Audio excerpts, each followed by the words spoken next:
Hi, I'm Kelly. I'm 35 years old and love to keep things neat and organized. I work as an auditor at a big company. My friends often tease me about how I always keep receipts and pay my taxes on time, but I believe these small habits help me stay in control of my life. Let me tell you how I met my husband, Brian. We met at a party hosted by our mutual friend, Julie. I remember that evening well. I was drinking a glass of wine and chatting with some old college friends when Brian walked in. He was a bit older, with a confident walk and a charming smile. He worked as a manager at a food sales company. "Hey, I'm Brian. Mind if I join you?" he asked, holding a beer and looking directly at me. "Sure, I'm Kelly. Nice to meet you," I replied with a smile. We started talking, and I was surprised by how easy it was to chat with him. We discovered that we both loved hiking and had a shared passion for classic rock music. A few months into our relationship, Brian invited me to his sister Lauren's barbecue. It was my first time meeting his family, and I was a bit nervous. When we arrived, Lauren greeted us warmly, but her 5 kids were a different story. They were running around, screaming, and throwing toys everywhere. "Hey Lauren, this is Kelly," Brian said, introducing me. "Nice to meet you, Kelly. These are my little rascals, Paul, James, and Helen," Lauren said, barely holding onto James, who was trying to squirm out of her grasp. "Nice to meet you all," I replied, trying to hide my discomfort. As the evening went on, the kids got wilder. They were climbing on furniture, throwing food, and yelling at the top of their lungs. I looked at Brian, hoping he would say something, but he just smiled and shrugged. "Aren't they just full of energy?" he said with a chuckle. I forced a smile and said, "Yeah, they sure are." As Brian and I got closer, we started talking about our future together. He proposed to me during a hike on top of a beautiful hill overlooking the valley. It was simple and sweet, just the way I liked it. Our wedding was lovely, except for one little problem: Lauren's kids. They were running around, making a mess, and being loud. Lauren didn't seem to mind, and Brian thought it was funny. "Look at them, they're having so much fun," Brian said, laughing as he watched them spill drinks and toss food around. "Yeah, but they're also making a huge mess," I replied, trying to keep calm. "Oh, come on, Em. They're just kids. Let them enjoy," he said, shrugging it off. I didn't want to spoil our special day by arguing, so I let it go, hoping things would get better once we settled into our new life together. After we got married, Brian and I decided to buy a house. We had been living in a rented apartment, but we wanted a place of our own. I was really excited about this new chapter in our lives. One evening after work, Brian and I sat down to talk about our finances and how we would manage the costs for our new home. "Kelly, we need to figure out how we're going to split the costs," Brian said, leaning back on the couch. "Yeah, I've been thinking about that too," I replied. "I can handle the furniture, appliances, and some art pieces. What about you?" "Well, I was thinking I could buy you a new car. I know your old one is giving you trouble," Brian suggested. I was surprised and happy. "Really? That would be amazing. My car is practically falling apart." "Yeah, I've seen it struggle. It's time you had something reliable," he said with a smile. We started house hunting right away. After a few weeks of looking, we found a beautiful house that we both loved. It was a bit expensive, but we decided it was worth it. Moving in was a busy process, but I was excited about decorating our new home. I spent a lot of time picking out furniture and appliances, making sure everything was nice and stylish. One Sunday, Brian surprised me with a new car. It was a sleek, shiny sedan, and I was thrilled. "Brian, this is incredible. Thank you so much."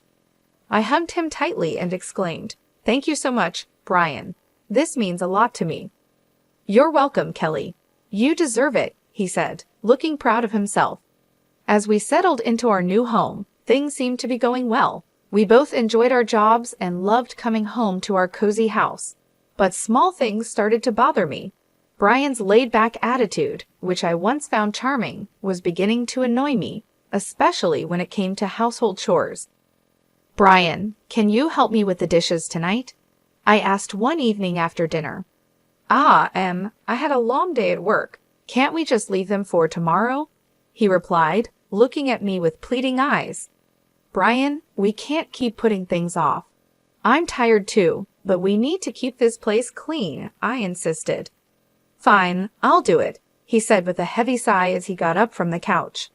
A few months into our marriage, I started worrying because I couldn't get pregnant. It was really stressing me out. I went to the doctor, and he told me to be patient, that it would happen when the time was right. Still, it was hard not to worry about it. Meanwhile, Brian's sister, Lauren, with her 5 kids, was visiting a lot. Lauren lived in a neighboring state, but you'd think she lived next door with how often she was around. Every time she came over, she'd unload all her problems with her husband on me. It was non-stop. During dinner, while we were trying to relax, she'd be at it, talking about her issues. "Kelly, you won't believe what Richard did this time," Lauren would start, rolling her eyes. "Lauren, can we talk about something else for once?" I'd ask, trying to steer the conversation away from her marital drama. "Oh, come on, Kelly, I need to vent." "You're the only one who understands," she'd reply, not getting the hint at all. And her kids were a nightmare. As soon as they stepped into our house, it was like a circus. They'd run around, fighting with each other, throwing food, and just being loud. After a long week at work, all I wanted was some peace and quiet, but that was impossible with those kids around. "Guys, can you calm down, please?" I'd say, trying to keep my cool as they tore through the living room. "Why are you always so uptight, Kelly?" Lauren would snap at me whenever I tried to get her kids to behave. "They're making a mess, Lauren. I just cleaned the house," I'd respond, feeling my patience wearing thin. "Well, maybe if you had your own kids, you'd understand," she shot back one day, her words hitting me like a punch in the gut. I was shocked by how insensitive she was, especially since she knew how hard I was trying to get pregnant. It felt like a slap in the face, and I couldn't believe Brian didn't say anything to defend me. "Brian, are you going to let her talk to me like that?" I asked, my voice trembling with anger and hurt. "Kelly, calm down. You're making a big deal out of nothing," he said, taking her side again. "A big deal out of nothing? She just insulted me in my own home," I shouted, feeling tears start to form. I was so fed up. I couldn't keep living like this, constantly being disrespected in my own home, with my husband always siding with his sister. It was clear that something had to change, and soon. One Sunday, Lauren showed up with her 5 kids. She dumped them on me and said, "Kelly, I need a break from parenting. I'm going shopping." I couldn't help but chuckle at her mention of parenting. The woman barely knew what that meant. Every time she was here, it was like a zoo. "Fine, Lauren, but you better be quick," I said, already feeling stressed. "Thanks, Kelly, you're a lifesaver," she chirped, grabbing her purse and bolting out the door before I could say anything else. Great, I thought, just what I needed. I was in the kitchen trying to cook dinner. It's a long process, and I like things done right. But with those kids running wild, it was impossible to focus. They were yelling, running around, and making a mess. "Guys, can you keep it down?" I shouted from the kitchen, hoping they'd listen for once. Of course they didn't. Suddenly, I heard a loud crash. My heart sank. I ran into the living room, and there it was, my grandfather's antique Chinese vase shattered on the floor. My chest tightened with anger and frustration. What happened here? I screamed, looking at the kids who were now standing still, looking guilty. "We were just playing," one of them mumbled, not meeting my eyes. "This vase is priceless. It's from my grandfather. Do you have any idea what you've done?" I was livid, shaking with anger. Just then, Brian walked in, looking all calm and clueless. "What's going on, Kelly?" "Your nephews just broke my grandfather's vase. Look at this mess." I pointed at the shattered pieces on the floor. "Calm down, Kelly. It's just a vase. We can get it fixed," Brian said, shrugging like it was no big deal. "Just a vase? This isn't about the vase, Brian. It's about respect. I'm tired of this. Every time Lauren comes over, our house turns into a mess, and you don't care, I shouted, my voice cracking with frustration. Just then, Lauren walked in with shopping bags, looking annoyed. What's all this yelling about? Your kids broke my grandfather's vase, Lauren. Look at this mess. I pointed at the floor, trying to hold back my tears. Well, maybe you should have kept a better eye on them, Kelly, she said, not even bothering to apologize. Are you kidding me? They're your kids, Lauren. I shouldn't have to watch them. I was furious, my hands shaking with anger. Brian just shook his head, looking annoyed. You're overreacting, Kelly. Just drop it. Overreacting? I've had enough of this. I'm tired of being treated like I don't matter in my own home, I screamed, the tears finally spilling over. Brian just stood there, silent and cold, while Lauren smirked like she had won something. I couldn't take it anymore. I stormed out of the room, feeling a mix of anger, hurt, and betrayal. We've been dealing with Lauren and her kids' chaotic visits for months, but I had no idea what was coming next. One morning, Brian was sitting at the kitchen table, munching on his toast, when he casually dropped a bombshell on me. Kelly, I need to tell you something. Lauren's getting divorced, and she's moving in with us with the kids for a few months, he said, like he was just telling me the weather. I almost dropped my coffee. What? Are you serious? Our house is already a madhouse when they visit for a day. How are we supposed to handle them living here for months? She's my sister, Kelly. She needs our help. You need to be more understanding, he said, looking at me like I was the one being unreasonable. Understanding? I've been more than understanding, Brian, but this is too much. Why can't we rent a place for her nearby? I'll even pay for the first month's rent, I suggested, trying to keep my cool. No, she'll be better off here. Plus, you can help with the kids and keep things clean, he said like it was the most obvious thing in the world. I'm not a babysitter, Brian. I work too, and I need to relax when I get home. I said, my frustration boiling over. Stop being so selfish, Kelly. It's family, they need us, Brian said, his tone getting sharper. I'm not being selfish, Brian. I'm just asking for a fair solution. I don't want my life turned upside down, I said, feeling my anger rise. Well, they're coming tomorrow evening, so you better get used to the idea, he said, standing up and leaving the kitchen. I couldn't believe it. I felt completely blindsided and betrayed. The next morning, I woke up early, still fuming from our argument. I got dressed for work and went to grab my car keys, but they were nowhere to be found. When I called Brian, he answered, sounding way too calm for my liking. I took the car. It's mine, remember? I'm giving it to Lauren so she can use it for the kids, he said. I was stunned into silence for a moment. You're giving my car to Lauren? Are you serious right now? It's not your car, Kelly. I paid for it, and she needs it more than you do, he said, sounding matter-of-fact. That's the last straw, Brian. You've taken everything from me, and I'm done, I said, my voice shaking with anger. What are you talking about? Don't be dramatic, Kelly, he said, clearly not understanding. I stood there in the hallway, holding my phone, unable to believe what was happening. It felt like a nightmare I couldn't wake up from. How had things gotten so bad? I picked up the phone and called a moving company. Hi, I need a team to move some furniture and appliances today. It's urgent. The movers arrived a couple of hours later. I showed them around the house, pointing out the items to be moved. Take everything, the beds, sofas, chandeliers, even the faucets in the bathroom. The movers got to work, and soon the house started to look empty. I felt a strange sense of relief watching them carry out each piece of furniture. As the last item was loaded onto the truck, I directed them to my mom's house. Everything goes there. Thanks for the quick work, guys, I said, handing them a tip. With the house now bare, I grabbed my essentials and headed to my mom's place. A few hours later, my phone started buzzing. It was Brian calling repeatedly. I ignored the calls, feeling a mixture of anxiety and empowerment. That evening, there was a loud knock on my mom's door. I opened the door to find Brian standing there, looking furious. "What the hell, Kelly?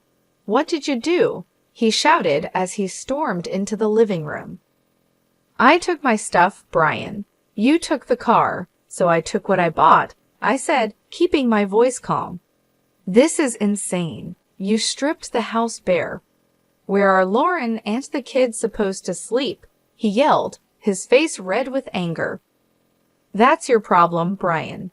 You made this mess. Now you deal with it," I replied, crossing my arms. "You're a thief, Kelly. You stole everything," he shouted, waving his arms around. "I didn't steal anything. Here are the receipts," I said, pulling out a folder and showing him the proof of purchase for all the furniture and appliances. He looked through the receipts, his anger turning to frustration. "Fine, Kelly. If this is how you want to play it, I'll file for divorce." I took a deep breath and handed him a stack of papers. "Already done. Here are the divorce papers. Sign them, and we're done." He stared at the papers, his face pale. "You're really serious about this, aren't you?" "Dead serious, Brian. I deserve better than this," I said, feeling a strange sense of calm wash over me.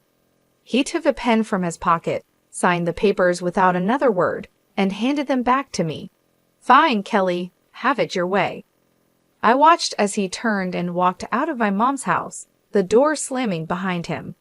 I stood there for a moment, feeling a mix of relief and sadness. It was over, and I knew it was the right decision.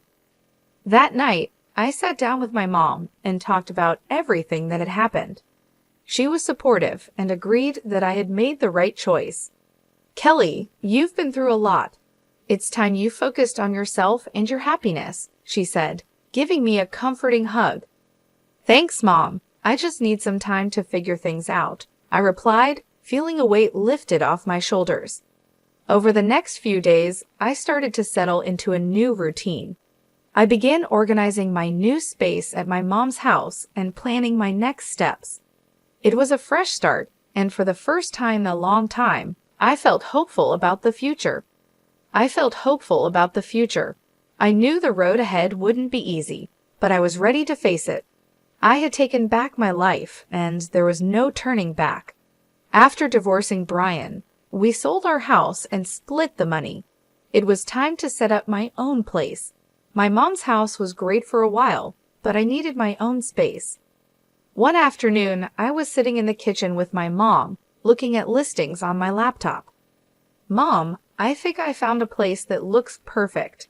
It's a small apartment downtown, close to work," I said, showing her the pictures. She looked over my shoulder and smiled. "That looks nice, Kelly. Have you called the realtor yet?" "Not yet, but I'm going to do that right now," I said, feeling a bit excited. I dialed the number and waited for the realtor to pick up.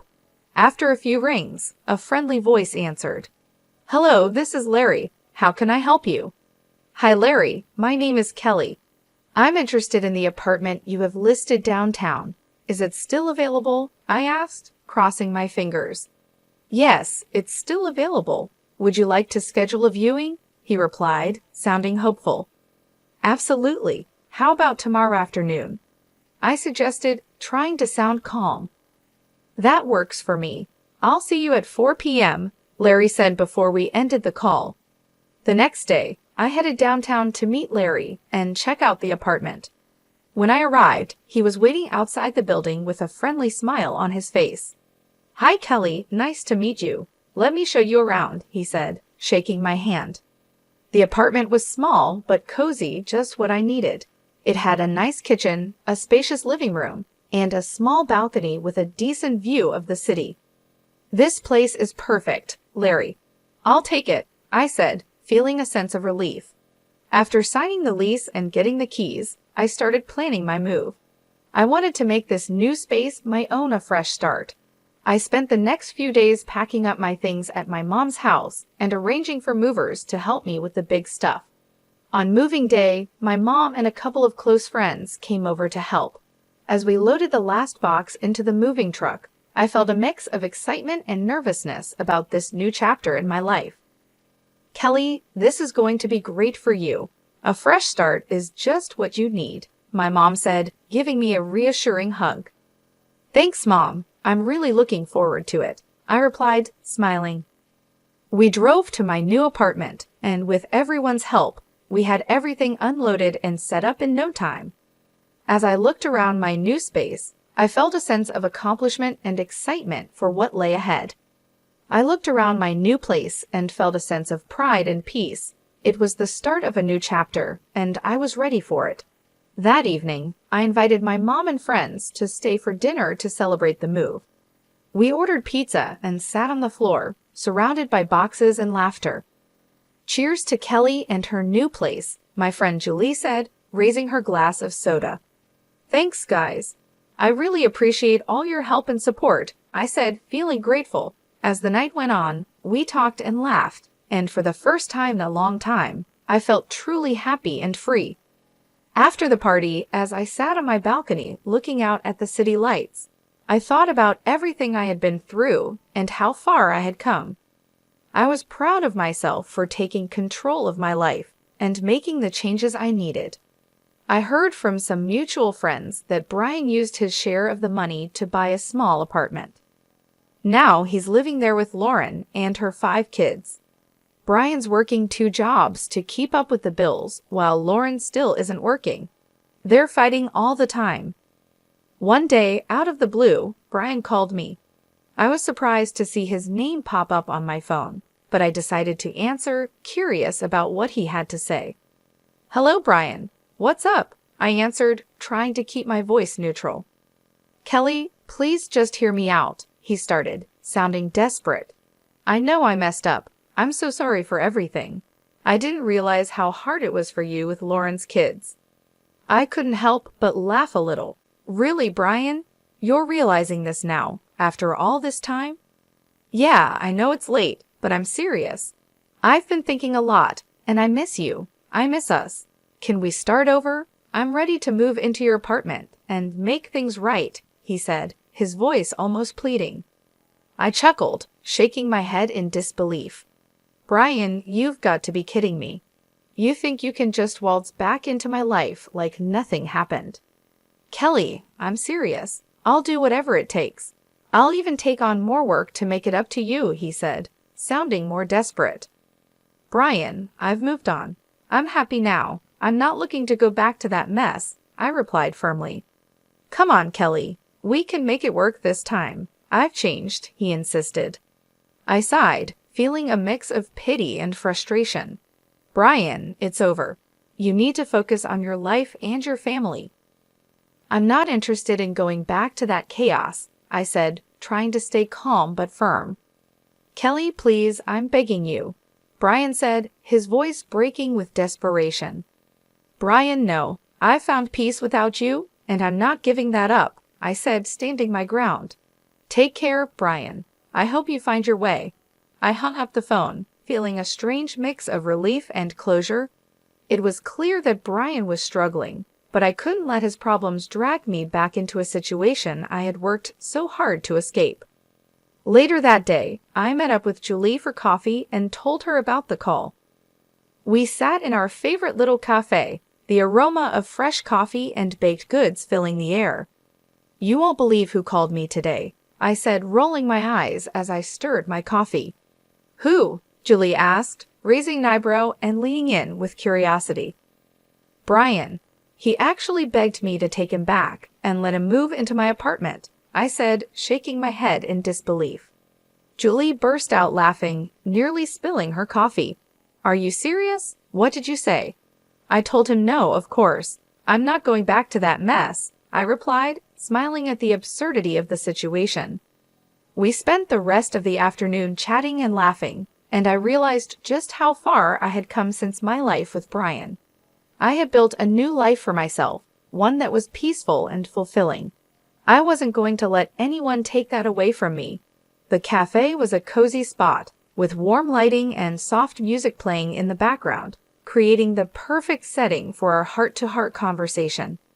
As the sun began to set, casting a golden glow over the city, we decided to take a walk along the river. The cool breeze was refreshing, and the sound of water flowing gently against the banks added a calming effect to our stroll. "I can't believe how much has changed in just a few months," I said, looking out over the water, the lights from the buildings reflecting off the surface like tiny stars. "You've come a long way, Kelly. I'm really proud of you," Julie said, giving me a supportive pat on the back. "You're stronger than you think you know." "Thanks, Julie. I feel like I've finally closed that chapter of my life," I said, a sense of relief washing over me as we continued to walk. "I'm ready to move forward with confidence and joy." The next few days were busy but fulfilling. I started to settle into a new routine and began organizing my new space at my mom's house. It felt good to have my own place again, even if it was temporary. My mom's house was warm and welcoming, and she was incredibly supportive during this transition period. I spent a lot of time decorating my room, making it feel like my own little sanctuary. I put up some of my favorite artwork, arranged my books on the shelves, and set up a cozy reading nook by the window. It was a space where I could relax and feel at peace, away from the chaos and stress of the past. One evening, as I was unpacking the last of my boxes, my mom came into the room with 2 cups of tea. "Thought you might need a break," she said, handing me a cup and sitting down on the edge of the bed. "Thanks, Mom. I appreciate it," I said, taking a sip of the warm tea. It was soothing, and the familiar taste brought a sense of comfort. "You've been through a lot, Kelly. It's time you focused on yourself and your happiness," she said, giving me a comforting hug. "You deserve it." "I just need some time to figure things out," I replied, feeling a weight lifted off my shoulders as I looked around my new space. Over the next few days, I continued to adjust to my new life. I started planning my next steps, looking into new opportunities and setting goals for the future. It felt like a fresh start, and for the first time in a long time, I was genuinely excited about what lay ahead. One afternoon, I decided to go for a walk in the nearby park. The weather was perfect, with a gentle breeze and clear blue skies. As I walked along the tree-lined paths, I thought about all the changes I had made and how far I had come. I felt a deep sense of satisfaction and peace, knowing that I was on the right path. I bumped into some old friends while walking and ended up spending the afternoon catching up with them. It was great to reconnect and share my experiences, and they were happy to see that I was doing well. We talked about old times, laughed about silly memories, and made plans to meet up more often. It was comforting to know that I had a strong support system and people who cared about me. As the sun set, I headed back to my mom's house, feeling content and hopeful. I knew the road ahead wouldn't always be easy, but I was ready to face it with courage and determination. I had taken back control of my life, and I wasn't going to let anyone or anything disrupt my newfound peace and happiness.